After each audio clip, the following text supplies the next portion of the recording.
I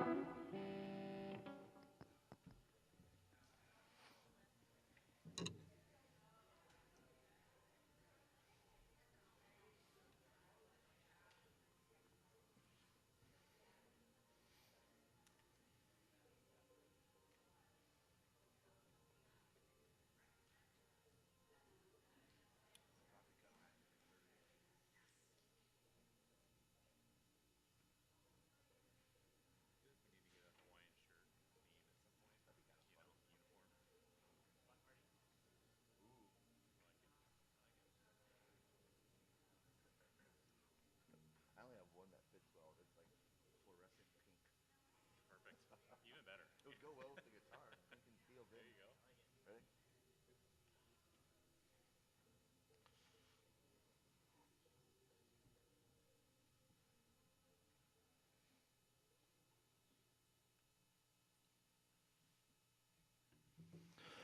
Good morning, everyone. Let's stand and sing together.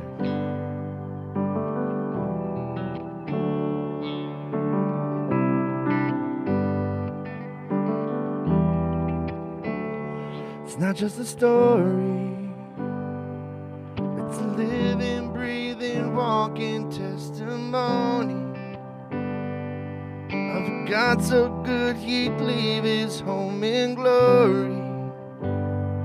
For the world he loved, the world that he so loved. It's not just a story. I believe in the life of Jesus. I believe that he conquered death. I believe in the resurrection. I believe he's coming back again. I believe that the Spirit's with us. I believe that he gives us power. I believe that he is the Son of God. I believe it. I believe it. I believe it. I believe it. I believe in the life of Jesus. I believe it. I believe it. I believe it. And I can't deny it.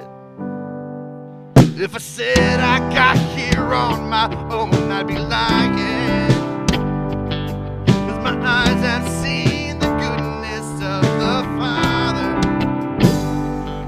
We're the ones he loved, the ones that he so loved. And I can't deny it. No. I believe in the life of Jesus.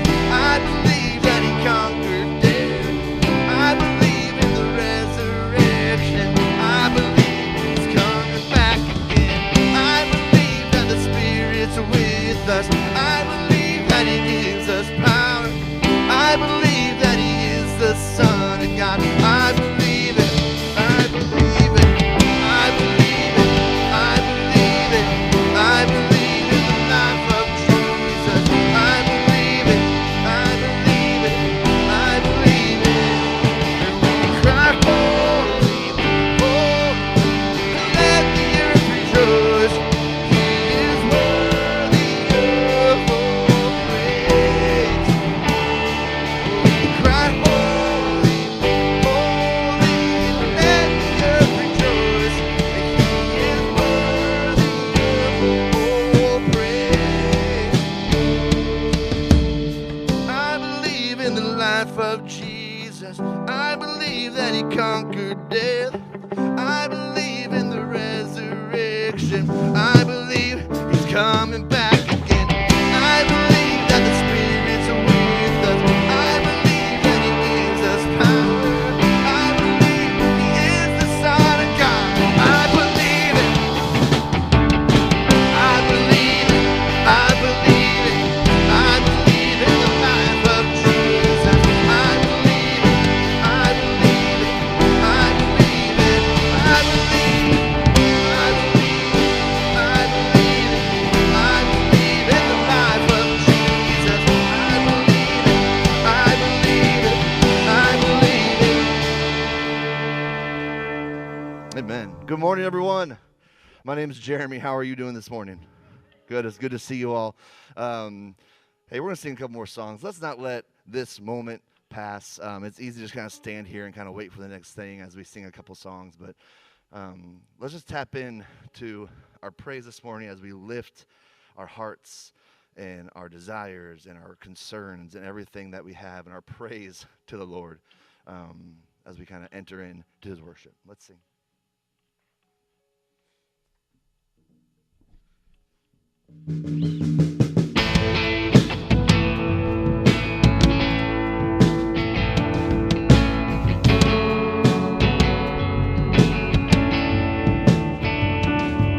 I'm leaving what's good to find what's best. And I'm leaning into your faithfulness. And you never let me down, let me down. And I know you never will. And every beat of my heart tells of your grace. There's a miracle in each breath I take. Lord, you never let me down, let me down. And I know you never will, and I know you never will. So with my hands lifted high, I trust you with my whole life, trust you with my whole life. And Lord, I'm all yours. With my hands lifted high, I'll give you my tomorrows and all my joy and sorrows. You're in control, 'cause I trust you, Lord.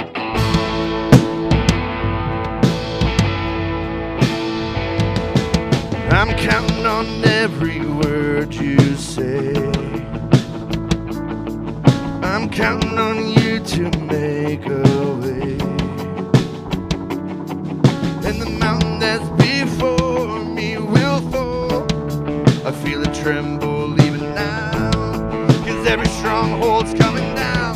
So with my hands lifted high, I trust you with my whole life, trust you with my whole life. And Lord, I'm all yours. With my hands lifted high, I give you my tomorrows, all my joy and sorrows. And Lord, I trust you, Lord.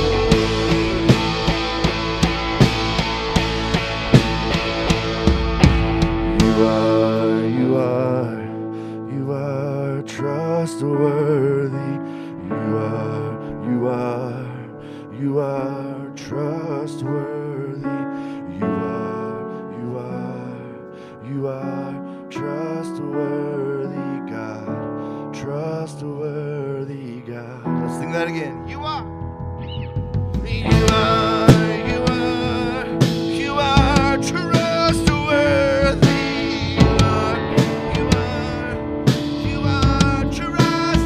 trustworthy. You are trustworthy, God. Trustworthy, God. So with my hands lifted high, I'll trust you with my whole life. Trust you with my whole life. Lord, I'm all yours.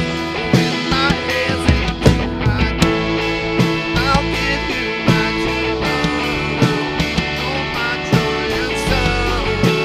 You're in control. I trust you, Lord. You are trustworthy. You are trustworthy. You are trustworthy, God. Trustworthy, God. I trust you, Lord.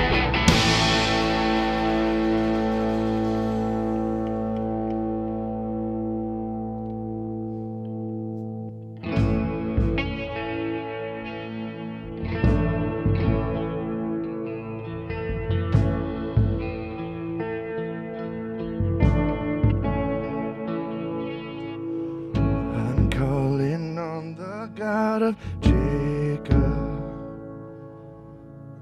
who endures through generations. I know that you will keep your covenant. I'm counting on the God of Moses, the one who opened up the ocean. I need you now to do the same thing for me. Let's sing this out. Oh God, my God, I need you. Oh God, my God, I need you. Sing it out. Oh God, I need you now. How I need you now. Oh rock of ages, I'm standing on your faithfulness. On your faithfulness.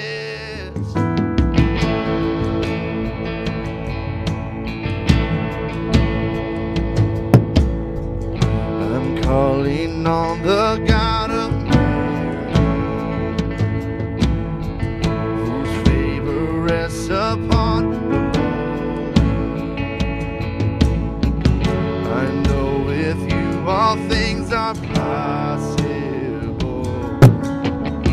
I'm calling on the God of David, who made a shepherd boy.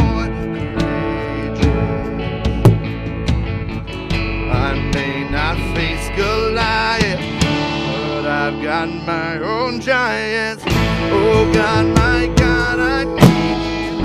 Oh God, my God, I need you now. How I need you now. Oh rock of ages, I'm standing on your faithfulness. On your faithfulness.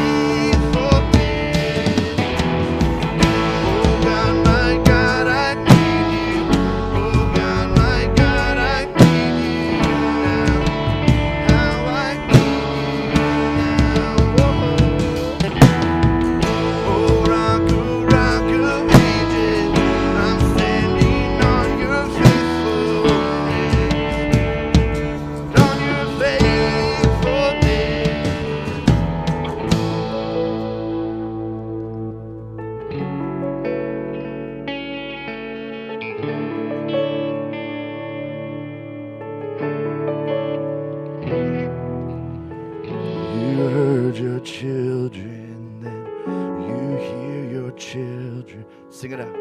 You are the same God. Sing it again. You are. You answered prayers back then, and you will answer now. You are the same. Yes, you are. You were providing. You are providing. You are the same God. You are the same. You moved in power then. God move in power now. You are the same God. You are the same God. You were a healer then. You are a healer now. You are the same God. You are the same God. You were a Savior then. You are a Savior now. You are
Praise the Lord.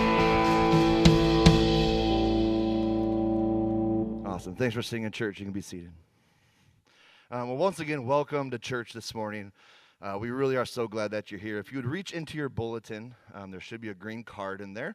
That's our connection card. If you would scan that and fill that out, that is a great way for us to know that you're here, if it's your first time here, or it's also a good way to put a prayer request in. The staff and the prayer team love praying for you guys all throughout the week, so please use it for that as well. In a little over a month, we have our annual block party. It's coming up on Sunday, September 8th. And, man, it's always super fun. We have inflatables booked already. We have food trucks rocking and ready to go. And it's going to be awesome. So please make sure it's on your calendar and bring anyone that you've wanted to bring to Revision. Your friends, your family, your neighbors, your coworkers. Anyone that you think should come. Because it's pretty easy when it's like fun stuff for the kids and free food. So like this is the week to bring the people you want to see here. So as far as giving goes, every vision, there's ways to do it up on the screen. And we are so grateful for each and every one of you that tithe, that give. And it allows us to do awesome things like the block party. It allows us to do cool things in our community like Reach Des Moines. It allows us to do so many things. And I believe that God can do more with that 10% than we ever could. And it shows God our faithfulness to him for the blessings and the gifts that he's given us. So thank you. We're starting a new series this week called Living Life Backwards. Take a look.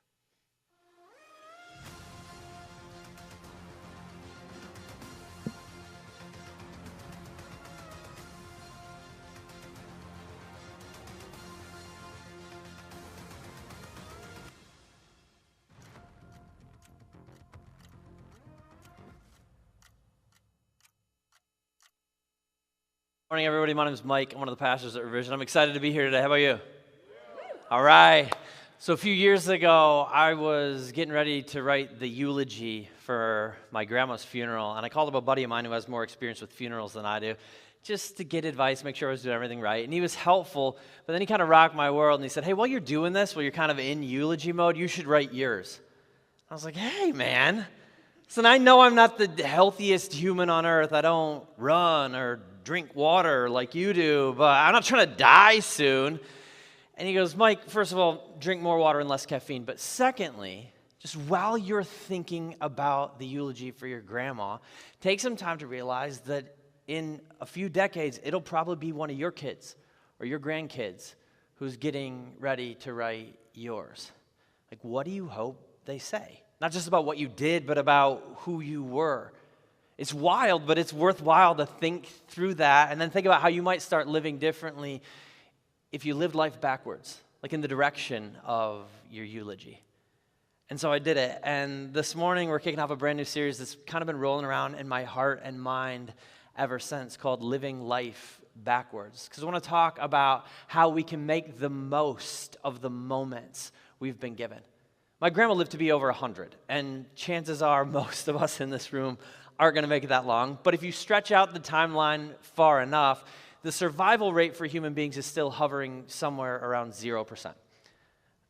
Which means we ought to think about the way we're living our lives and the impact that we're having. And we could spend months and months talking about all the advice the Bible gives us for maximizing the difference we make in the lives of other people and the contentment and peace we live with. But what I want to do over the course of the next month is take a look at like 4 of the biggest levers I think we can pull to get to the end and look back at greater impact with fewer regrets. And the first one is gratitude. Gratitude.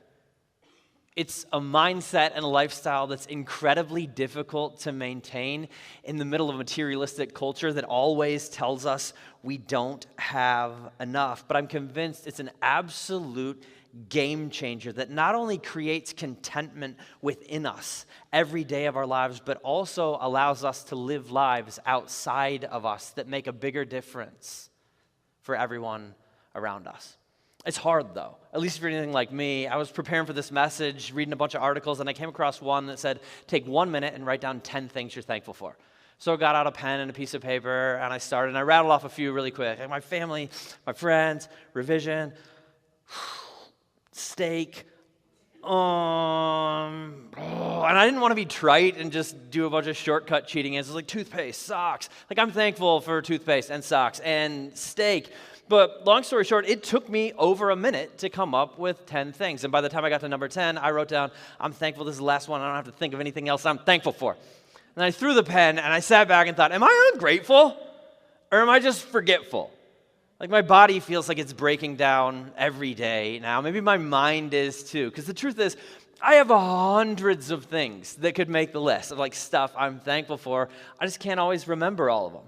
And my guess is that a lot of us are in that same boat. We'd say that we're grateful for our lives and that we don't struggle with ingratitude, but we don't always spend time thinking about and expressing thankfulness for the blessings we have in our lives. But here's the catch. I think it's impossible to live grateful lives unless we actively cultivate an attitude of gratitude. Especially because we live in the middle of a society that will consistently pull us in the other direction. We don't live in a world that focuses on what I got. We live in a world that reminds us constantly of what I don't got. All the bigger, better, newer, shinier things that I really want, but I don't really need, but something inside me is convinced I really deserve. And we can spend our entire lives chasing that stuff, accumulating more while clinging desperately to what we've got. But I promise you this morning that will not make for a great eulogy. The late billionaire Malcolm Forbes once said, "He who dies with the most toys wins." But Malcolm and a whole lot of other people have died with a giant pile of toys, and then gotten to the end and looked back from their deathbeds at lives that felt like anything but winning, because they were marked with a profound emptiness that grew out of selfishness and shattered relationships. You guys, if we're going to make every minute count, if we're going to get to the end and be the kind of people our kids and our grandkids and our friends genuinely miss, if we're going to make the kind of difference that God dreamed us up, knit us together, and put us right here, right now to make, we have to learn to be grateful. Because one of the greatest inhibitors to impact is ingratitude. Ingratitude turns our focus inward. It allows us to look only at ourselves and what we want and we need. And while we're looking here, we're blinded to all the opportunities all around us every day to add value to the lives of the people we're crashing into. But we've all been there. We've all suffered from ingratitude. How many of you have ever been accused of being ungrateful? Actually, wait up. I don't want to make it awkward. Sorry. Jody has. Listen, we're all going to join Jody's team real quick. I'll ask the question differently, just in case we had liars out there. How many of you have ever been 5 years old? Anybody? Yeah, it's a universal human condition to be ungrateful. And my point this morning is not to beat all of us up for that. It's just part of being alive. But what I want to do is take a look at a story that happened in the life of Jesus that I think paints this incredible picture of what gratitude is all about and how it affects our lives and our relationships with the people around us. So if you got a Bible, you can crack it open to the book of Luke, chapter 7. We're going to start in verse 36. If you don't have a Bible, no worries. The words are going to be up on the screen. If you need a Bible, please take one from that Next Steps area before you go. They're free. They're our gift to you.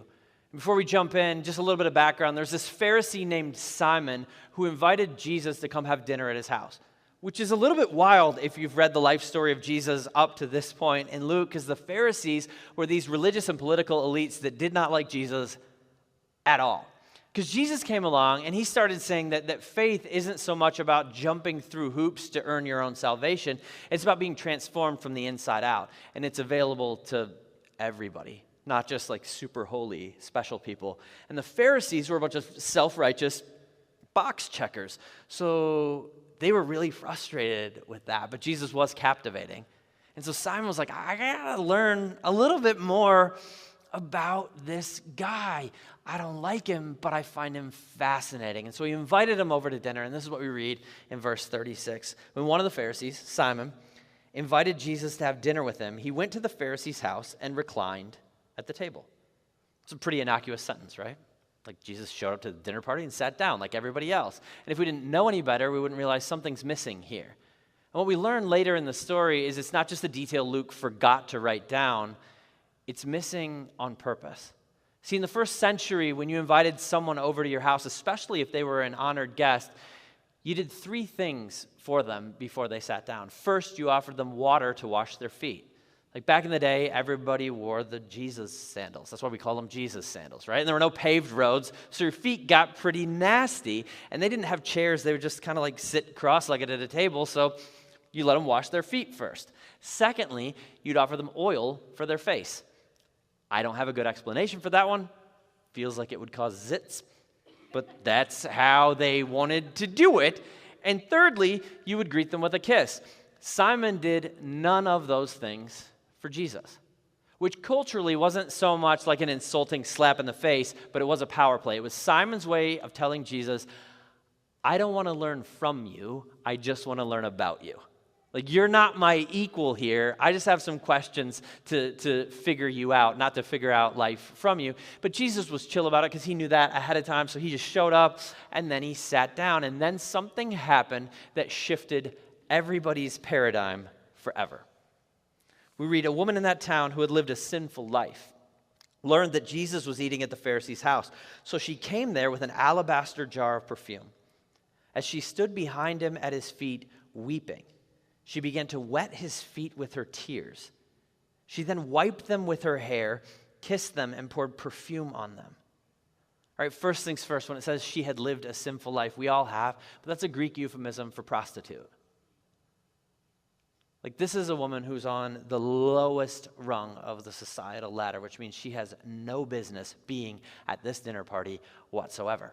But she shows up, and then she approaches Jesus, and she starts bawling all over his feet and, like, wiping off his dirty feet because he hadn't been offered any water to wash them with her hair, which is weird to picture. It's kind of creepy and gross and just intense.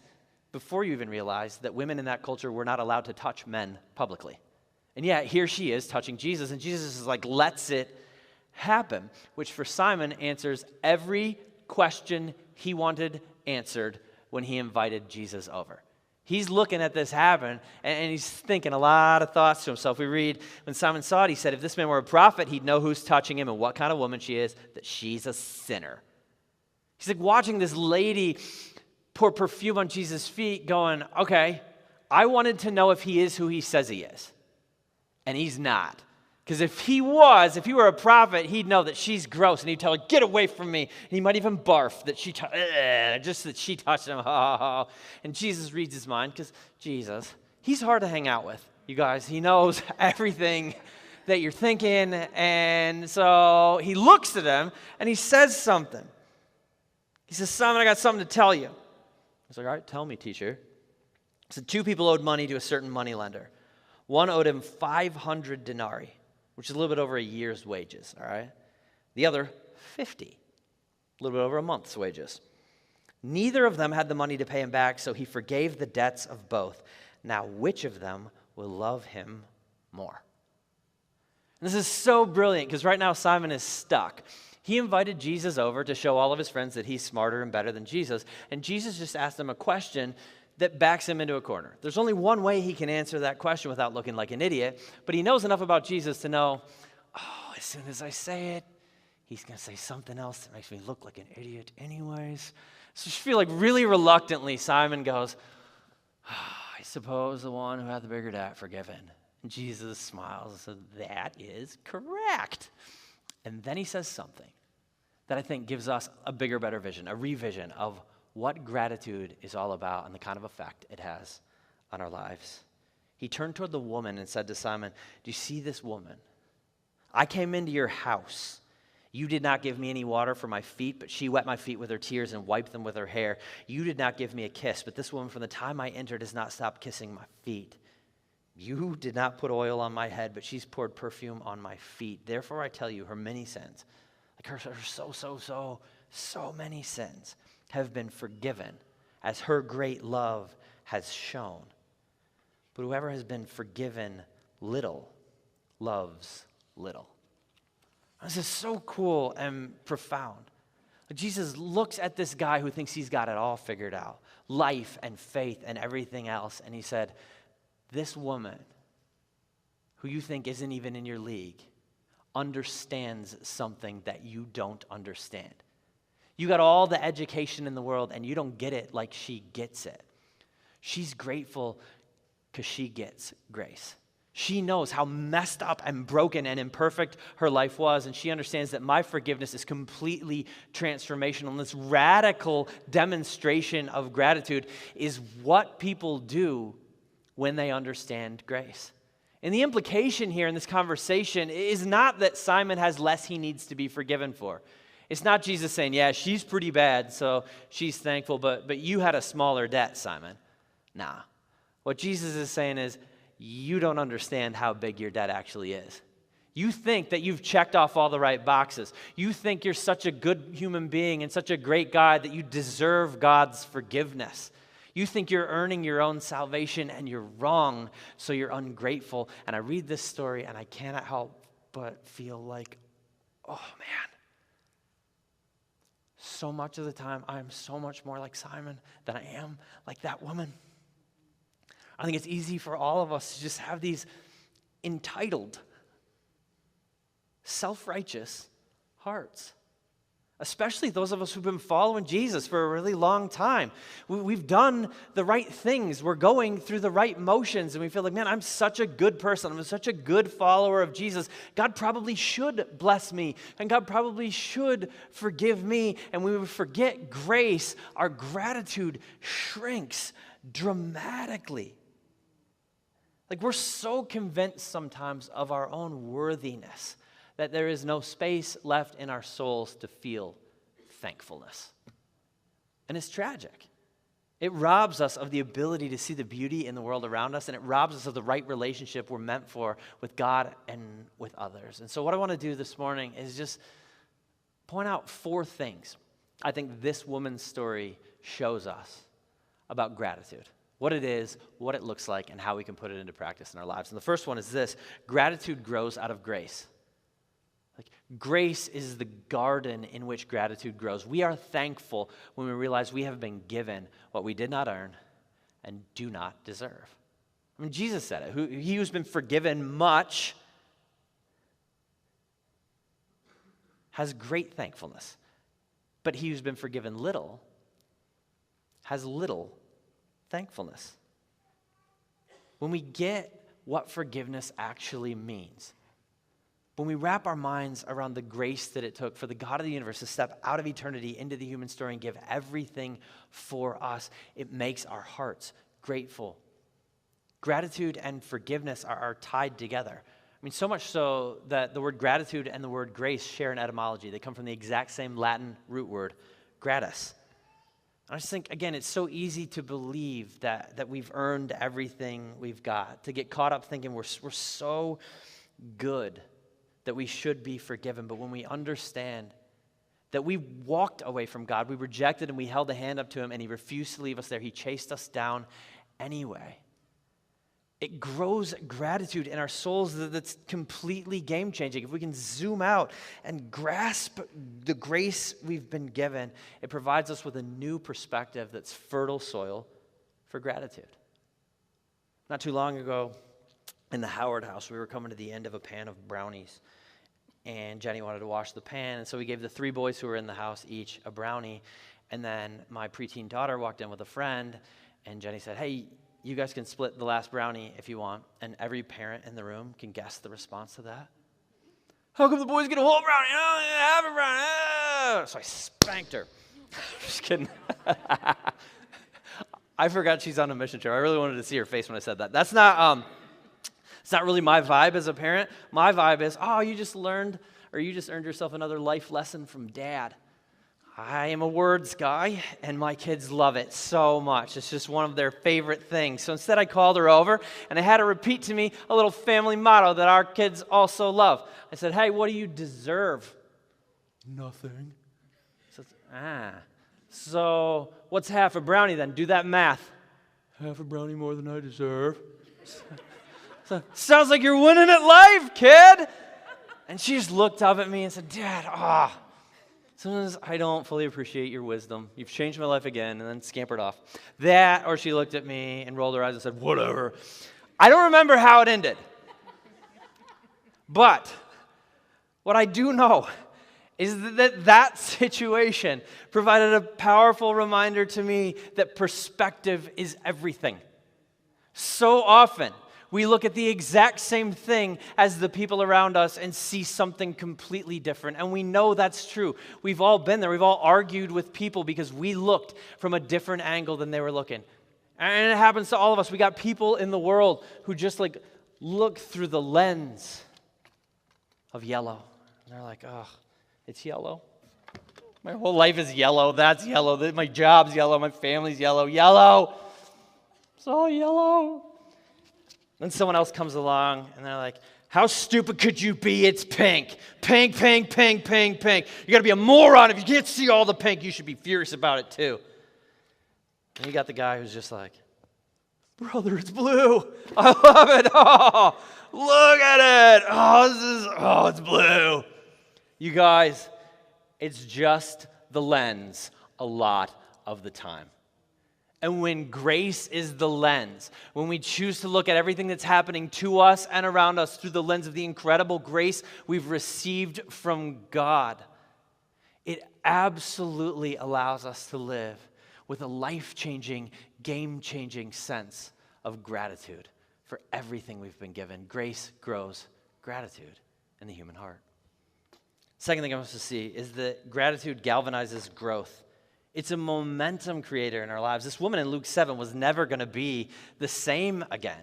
Because of what she realized Jesus had done for her, her whole life started to be lived backwards, like in the direction of her eulogy. He changed everything. And that doesn't mean she didn't have any more pain. It doesn't mean she didn't have any more scars. It didn't mean her life was going to be perfect from that point forward. She was poor. She had been used and abused. But here's the thing about gratitude. It allows us to celebrate who we are becoming instead of grumbling about the broken road we had to take to get there. Gratitude is this growth machine in our lives. And this is actually an area where modern science is finally catching up with the Bible.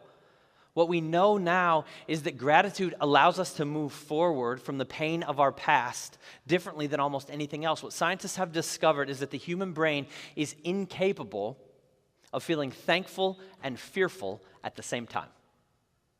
We can't do it. Isn't that mind-blowing?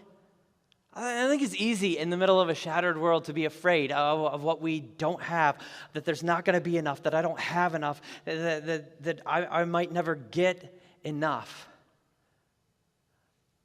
But when we live with gratitude, it transforms our mindset. It allows us to look at what we've got and see that it's not just enough, it's often more than enough.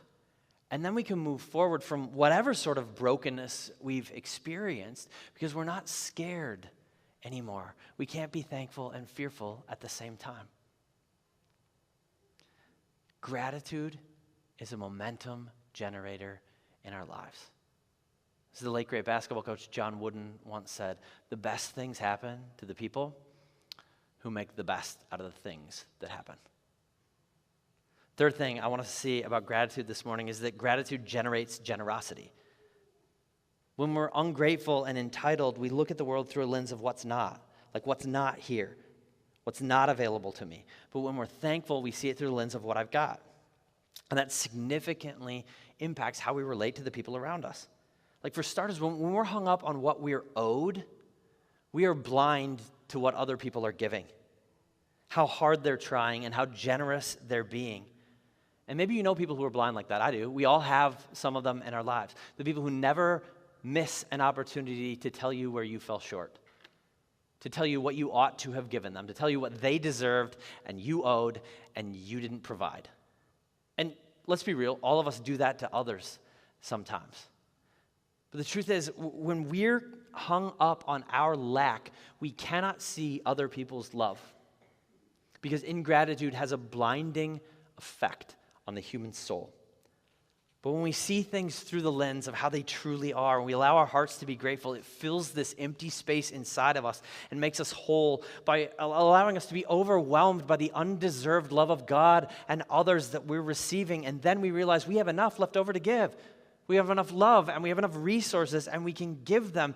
Gratitude makes us generous, and this is another area where science is catching up to the Bible, because what we've learned is that generosity makes our lives better. A recent study was done that said in the lives of senior citizens, their generosity is a better predictor of their overall health than the list of medications they're taking. Like, you can look at somebody's list of medications that they either are or aren't on and figure out something about how healthy they might be, but statistically speaking, you can figure out more about how healthy they might be by looking at how much they've given. That is wild. Generosity makes us happier. It helps us live longer. But not only that, it helps us live better. I mean, there are a lot of us in this room this morning who constantly think through what we're eating and how we're exercising. What changes do I need to make to my diet or to my workout regimen in order to live healthier longer? But it's possible that the most significant change you need to make is just to give more away of yourself, of your life, of your resources, and of your time. Like, gratitude unlocks generosity in the human heart in a way that allows us to flourish while being a blessing to the people around us. And then the last one, and I feel like it should be the most self-explanatory, but the reality is it's the most difficult to put into practice, at least for me. Gratitude has got to be given. It's a feeling that's only really useful to the world when it's expressed. And deep down, I think we all get that. Like, it's one thing to be grateful, but it's another thing to give thanks. Gratitude is what we feel. Thanksgiving is what we do. And I think the former without the latter is kind of empty. Brené Brown, the sociologist, in her book, The Gifts of Imperfection, says, "It seems to me that gratitude without practice may be a little bit like faith without works. It's not alive." I think one of the coolest things about the woman in Luke 7 is how gratitude just flows out of her. She can't contain it. She's not even trying to contain it. She's so full of it that it has to be emptied out.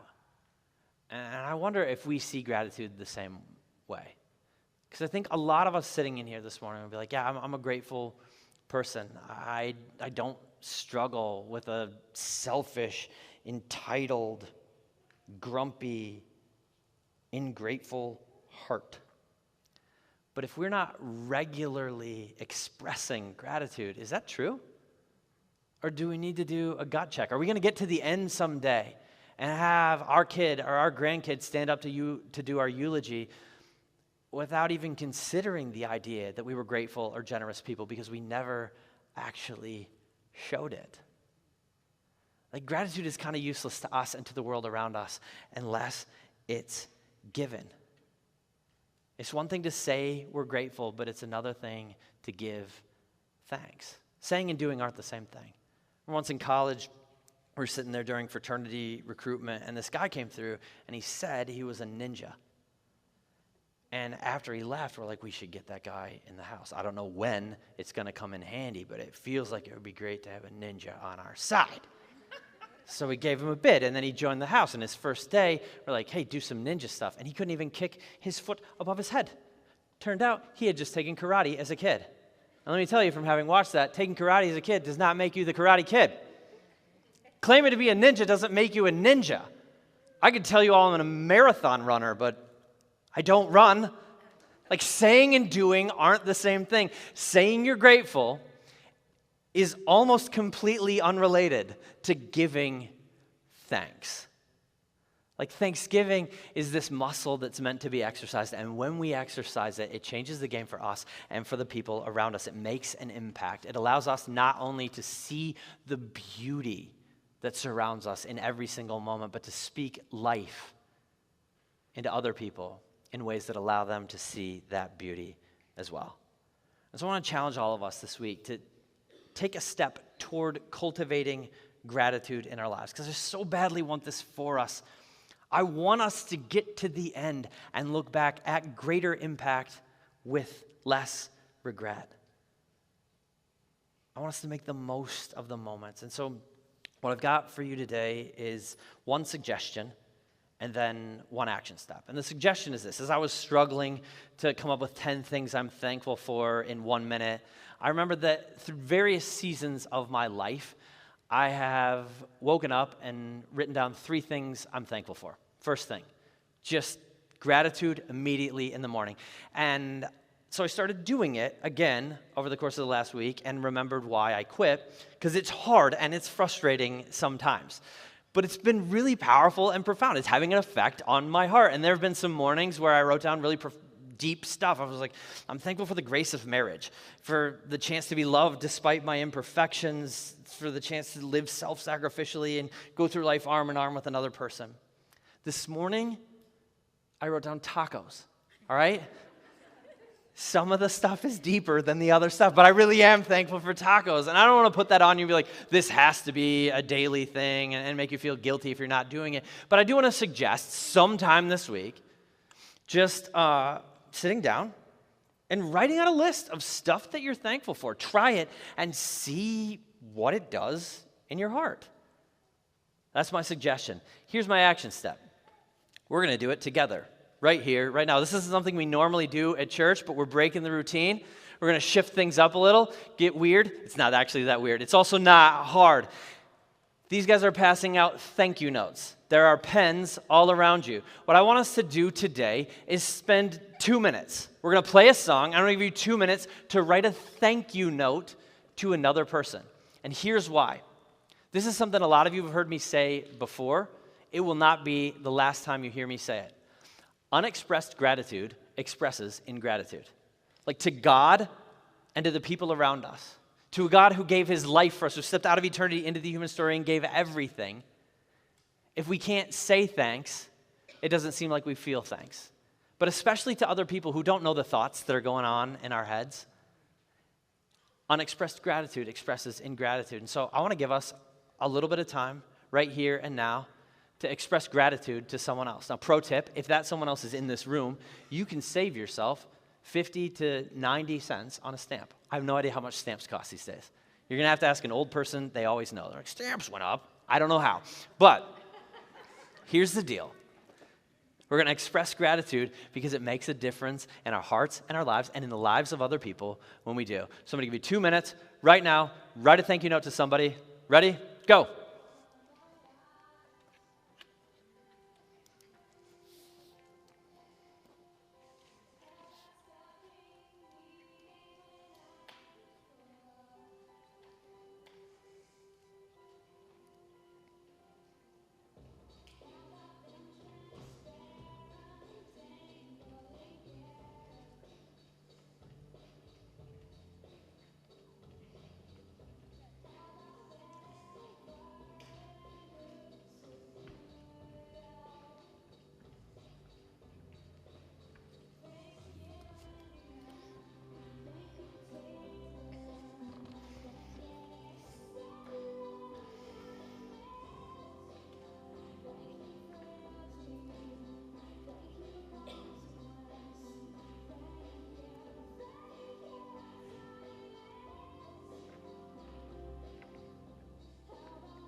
All right, you might not be finished, but you can finish later.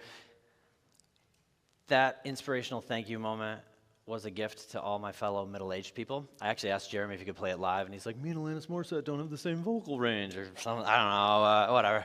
You guys, when we are grateful, we are most fully alive. When we can look through the lens of everything we have and everything around us being a gift from a generous giver to whom we owe everything, it transforms our lives and our futures. It's the grateful who suck the marrow out of life. When we live with thankful hearts, the world paints itself in brighter and more vivid colors. And as we see through that lens, it not only allows us to live better, it allows us to make a bigger difference. Will you pray with me? God, thank you. Thank you for everything. Thank you for breath in our nostrils and heartbeats in our chests. Thank you for not abandoning us to our sin and to our hopelessness, but instead stepping in and giving your life so we could be forgiven and set free so that we could live. Thank you for the gift of each other, for the win of being able to do life in community with people who sacrifice and show us love. God, let us be grateful people in a way that not only equips us to live with contentment and peace that makes our lives better, but allows us to speak that kind of life and that kind of hope over a broken, hurting, discontented world. God, may we be grateful in a way that allows us to live with greater impact and less regret. We ask this in Jesus' name. Amen. Amen. Let's stand and sing together.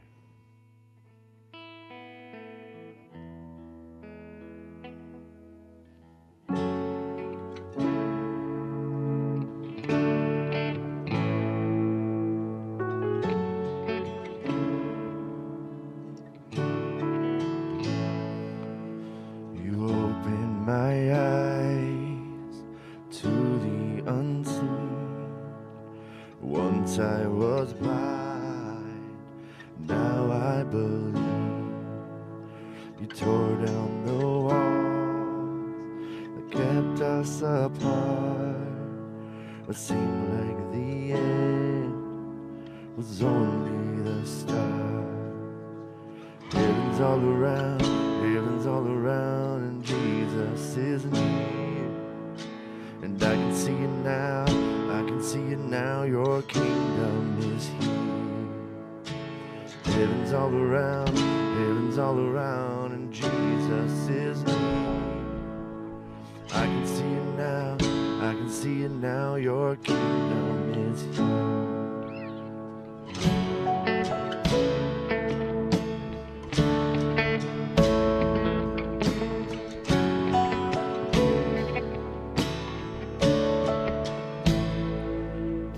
For all that we've seen, there's still more to come. We know you'll finish what you've begun. And battles may rage, but we will not fear, 'cause we know our victory is standing right here. And heaven's all around, Jesus is near.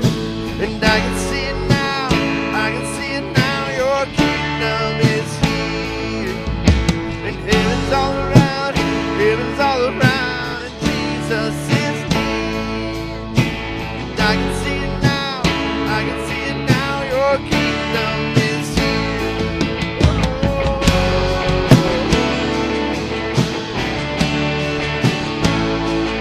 I can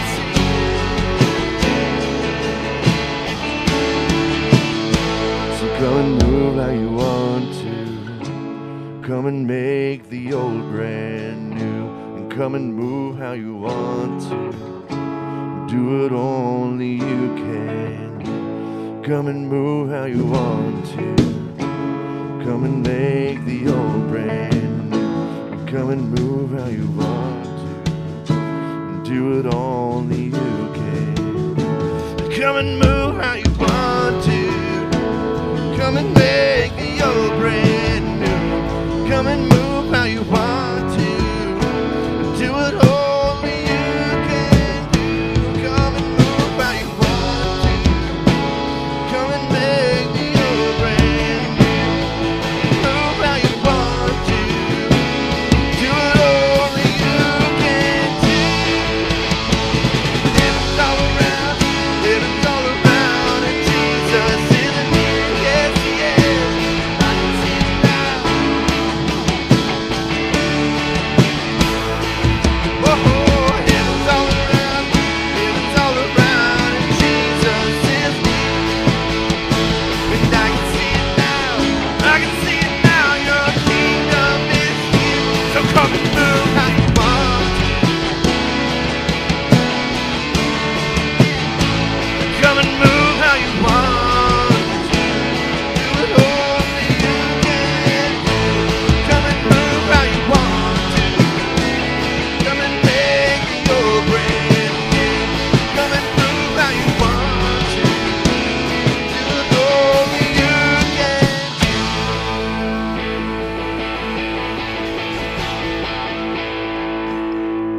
Awesome. Well, thanks for worshiping, church. There's prayer available in the front corner of the gym this morning. If you'd like to receive that. Otherwise, have a great week. We love you guys. We'll see you back here next Sunday.